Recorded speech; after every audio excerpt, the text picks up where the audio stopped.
तुमच्या शोल्डरचा rotator cuff muscle फाटलाय, मसल टिअर झालाय, म्हणजे सर्जरी लागणारच आहे का?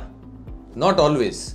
हे सगळं डिपेंड करतं तुमच्या टेअरच्या साईजवरती, किती मसल्स फाटले आहेत, तुमचं वय किती आहे आणि तुमच्या खांद्याची डिमांड किती आहे. जर टेअर छोटा असेल, टेअरची सुरुवात असेल किंवा पार्शल टेअर MRI मध्ये दाखवत असेल, आपली डिमांड जास्त नसेल आणि पेन कमी प्रमाणात असेल, तर औषध गोळ्या आणि फिजिओथेरपीने हे नक्कीच बरं होऊ शकतं.